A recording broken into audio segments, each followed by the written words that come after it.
I'm here with Purge, Kevin, on day 2 of Blizzcon. After a long day of playing Hearthstone and other assorted Blizzard games, how do you think this convention compares To what? to anything that like you've been my to? bedroom, or it's like way better than my bedroom, like my house. And by bedroom, I mean like the computer desk that I sit at 14 hours every single day of my life. So it's way better than that. That sounds fucking amazing. Yeah, it's except I'm more tired because I have to like stand and stuff. But I don't know. Today's been pretty good. Yesterday we did a lot more walking around, and I saw a lot more stuff, so it was way tiring. But today we've been pretty low key. We already know what's here, so we just have been hitting up the staples, which we played. Heroes of the Storm. We actually stood in line, and we got to play twice because you're a bastard. And he exploited a bug in his gameplay session to get a second play. No, I didn't do that on purpose. I couldn't. What did you say? I couldn't did you scroll. Say, can we play again? I couldn't scroll Did you say can we play again? We got to play again, Did but you say that? yeah. Yeah, you exploited. Okay. I couldn't scroll on the minimap. Like I couldn't see anything. Yeah, we couldn't use edge pan, so we had to use the alt. It was like some special control F, and it did hero lock only. So the only way we could play the first game was hero lock, which kind of sucked. It really reduced my APM heavily. Like I just sat there and played really lazy. And you can't like see who's on the map. I can't believe people honestly play League like that. Like you see heroes on the map, but you have no idea what their items are until you get in the same screen as them. And I guess you could check the menu or some shit, but like holy crap, that's ridiculous. I can't believe it. Well, what do you think of Heroes of the Storm compared to Dota 2? Okay, my thoughts on the matter are I enjoyed playing it. We played like 7 matches total, so I think I have a fairly good base point. There's no items, there's no last hitting, there's no gold. There is just shared experience, and what it basically encourages you is to 5-man and team fight constantly, starting from the beginning of the game to the end. And you might say like, well, it's stupid to not have last hitting, but if you're going to make the game simplistic, first of all, you shouldn't copy League and Dota, and second of all, it just encourages constant fighting. And if the game's going to be simple, you don't want to have this like redundant laning stage in it. It's just the game is based around objectives and teamwork more than it is around mechanics. So if competitively, I don't think the game will succeed at all the way that it currently stands, because it's the decision making is too simple in terms of what heroes you pick and your skill tree. But I think it's very fun casually. I enjoyed playing it. I could see myself playing it with friends, but I just don't think at all that it has a competitive possibility at the moment. But I liked it. I honestly liked it more than I thought I would. Like you just like minute 1, you're team fighting 5v5. You have all your skills. You're just fucking going at it, and it's just like that until the game is over essentially, and it's like 15 minutes of not that. all of your skills, but you get your 3 basic skills. You start with them all, and they just scale as you level up. And then once in a while, you get to choose like an attack bonus or like a passive regen or a health bonus. And once in a while, you get your ultimate, and you get to choose between 2 things, which is cool. So sometimes you can play your tank like tanky, and other times you can play like attack speed or something. So it's kind of fun to play around. It's really fun casually. If they make it free to play, I think it'll be really successful. Yeah. I'm definitely gonna try it out a little bit more. We got to play. We were that try hard 5 stack a few times there. How would you describe your experience playing against the casual BlizzCon non-MOBA hardcore player? I guess as more time goes on, I understand that myself and the people that I usually play with are the higher percentile of gamers. And even if you're talking about like being in the top 20th percentile, if you go to an average con like this, the average person is of course going to be average, like 50%. So it's very easy if you 5 stack to just stomp people, which is what we did. We had many games where we as a team died less than 3 times, and we probably killed them all at least 5 each. So probably wasn't fun for them, but I had a nice time. So Well, which one stands out to you? Which one of those matches? you want me to tell every single story? You don't have to tell every story, but you can tell the ones that the audience has not heard. I'm gonna go with the possibly 50-plus-year-old woman that we had to play against. Yeah. And I'll leave it at that. So we also played against someone that was very into it. Yeah. He was screaming the whole time. That was very interesting too. Yeah, that was our team yelling, not theirs, and then they lost, so it was good. And They didn't make eye contact either after we won. they asked us if it was our first time playing, and at that point we'd already played 4 or 5 matches. It's like our 3rd or and, 4th, yeah. And we had told them no. We're like, this is our first time. Totally lied. Yeah, they didn't look at me, at least. They just got up and they were just kind of like... They said Kerrigan was OP one time. Was that them, or was that a different... That was a different team. I was Kerrigan. It was me. She is kind of OP though. She has a gap closer, and she has a very slight pullback, and a shield or something. I can't remember what her second ability was. And her ulti, I got an Ultralisk or something, and it would like run after people. It was pretty good. I don't know. It's like if you're by yourself, you're gonna die, especially if somebody has a couple level advantage. And it should be like that. You should be able to solo kill people. So, and you can. The disables are weak, but if you get enough advantage, you can easily attack move somebody and kill them. You saw the recent Valve update about Dire Tide, right? Mm-hmm. Well, what are your thoughts on that?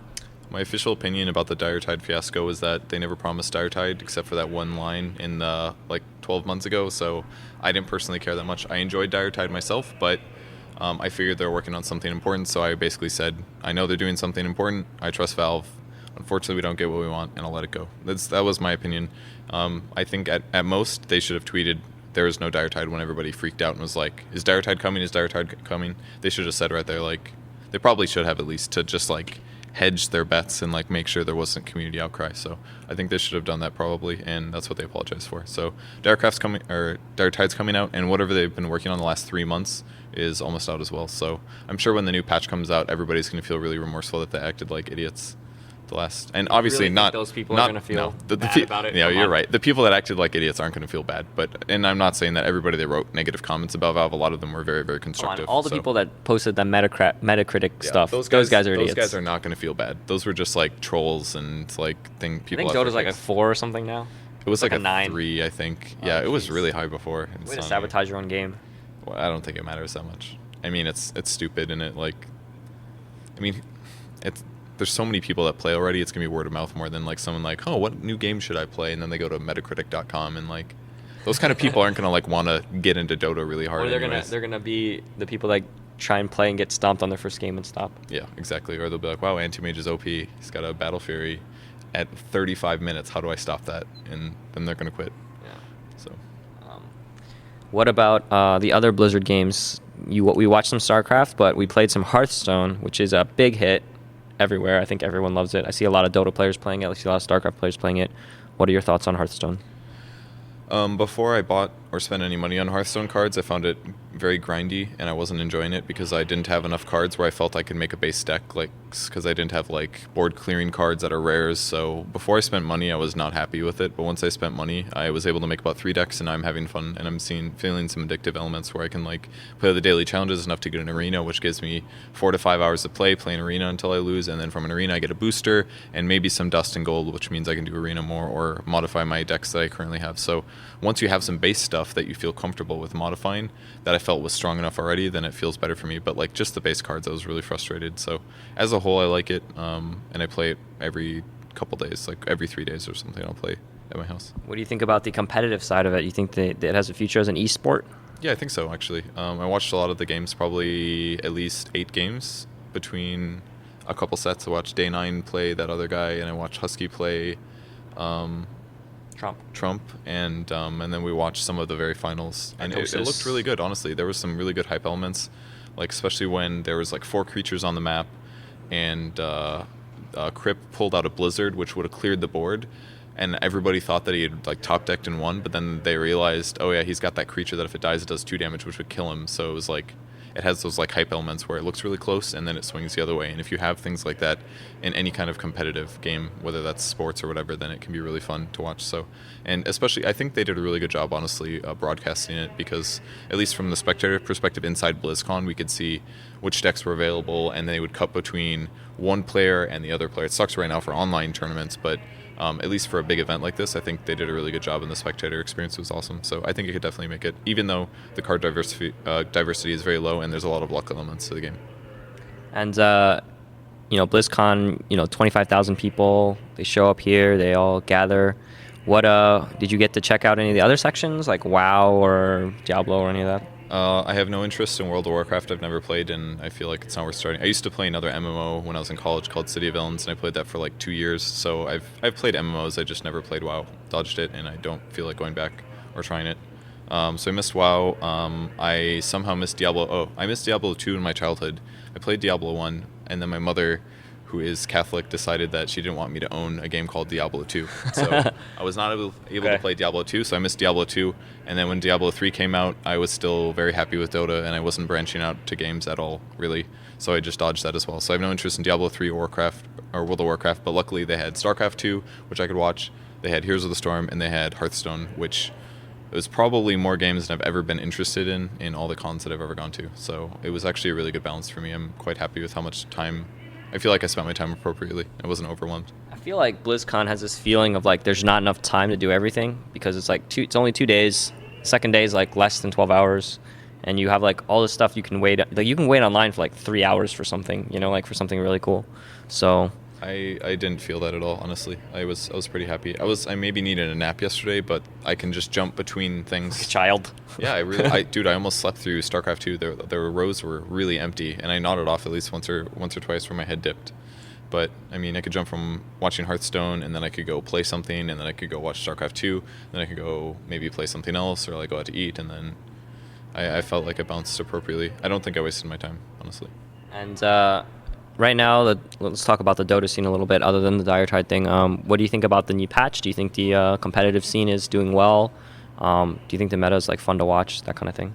I haven't watched that many games. I don't watch professional Dota that often in my free time, but I still play a crap load. The offlane is easier. There's more roaming early, at least in the competitive scene. I haven't really seen that. I've been playing a lot of scrims lately, and we don't really roam as much, I guess. And we don't do dual offlane yet, so maybe we need to try that more. But at the moment, I don't know. I like the new patch. It's been good. Some of the really OP heroes that I hated playing against in pubs are nerfed, like Spirit Breaker. So I guess there's not too much that really annoys me in pubs right now. Broodmother? No? It's honestly not that good in my opinion. Like you mentioned when we talked about this the other day, sentry wards and trees could allow you to deward a sentry without losing your sentry, which is really good. But if people don't do that, and most people don't in my experience, then you just have a hero that's hiding in the trees all the time. And as long as you have AoE, which prevents them from like spider chasing down a support and then like spawn spiderlings, it allows you, it just like makes him kind of like how he was before. He's not necessarily doing stuff, he's mostly hiding. So the key to beating Broodmother is keep sentries down and like delay his soul ring, maybe zone him out a bit, and then from there he just peaks off really hard in the mid game because he needs like at least 2 items to be strong. You need either a BKB in a damage item, or you need like a Manta in a damage item against heroes that don't have a lot of stuns. Like he's better and he can hide easier, especially late game, but I don't think he's necessarily like by far way stronger. And you're going to be going to MLG Columbus in a few weeks. How excited are you about that, 1 to 10? With 10 being international level excited. Probably at least 8, I guess, which is saying a lot for me because I'm usually very mellow at 5. Oh, yeah? In all points in my life, usually, believe it or not. Okay. Pretty much almost all the best teams. Obviously, it's leaving out a lot of Asian ones, but whatever, they got at least 1 with DK. So the team diversity is good. It's in the U.S., so it's not that far away, which is kind of nice. I wish they had StarCraft there as well, because there's a lot of friends in StarCraft that I wish would show up, but now they won't probably. But other than that, I don't know. I'm pretty excited for it. It should be fun. It's a mini TI. Who's your pick?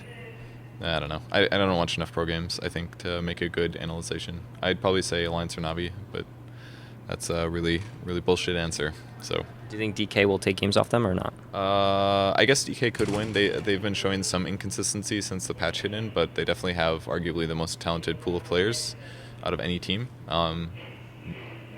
That's maybe arguable, but they have really good players. I could see them winning it, but I really don't know. Did you watch any of the Nexon matches? I watched some of those, yes, and it felt very fun to watch the Koreans get stomped really bad because I've been hearing rumors that they think they're really good and things like that. So it was fun to watch them like learn that they weren't actually anywhere close to competing with the top teams. They're getting better though. Like how much better? Like not losing by the 15-minute mark better. Okay, so picking the right heroes, no 3 agility carry better. Okay, so they've got the picks down. Now they just have to get better at laning and teamwork. So I don't think they got the picks down, but yeah. I just don't think any of them could compete or be good enough to compete by the next TI is basically my point. And some of them were maybe thinking TI they could. 15. I could definitely see TI 5. Is that the next TI one? 5. TI 5 is the one after the upcoming one. Yeah. But I don't think they'll... I mean, maybe they'll get an invite to TI 4, but I just don't see them getting They won't. top No, I don't half. think so. I just don't think it's possible. If they do get an invite, then it'll be I think it'll be pretty unfair. Yeah. Because like the last place, like MEFC did very poorly at TI, but they would win the Korean League. Yeah, they definitely could, I think. Yeah, I just don't think they could make it. And even if they get invited, it could surely stimulate the Korean scene, which would be really good for everybody. More money involved and stuff, but I don't know if they deserve it. There's probably some other team that would be really mad about it if the Koreans got invited. But I'm pretty sure they only invite based on skill. It's not on region or anything like that. So I'd be quite surprised if a Korean team gets invited. And our good friend Blitz is heading over to Korea. Yep. How do you think he's going to do? I think Blitz is going to do very well. He's I don't know how much I'm allowed to talk about because I don't know what he's revealed, but he's been kind of bouncing around teams because of circumstances changing slightly. But I think he's got a team settled now, and he should be playing a good role for his playstyle. And yeah. Okay, so that's enough for now. Let's go watch the finals and stuff. So follow us on Twitter. Subscribe to our channel, and this guy, purgegamers.com, youtube.com/purgegamers, right? Did I do all of it right? What about my social media? Isn't that your social media? I said my YouTube and my website. Keep going. Oh yeah. It's all the same thing. Twitter, Purge Gamers, all that. That's right. Team Liquid Net for us. So thanks.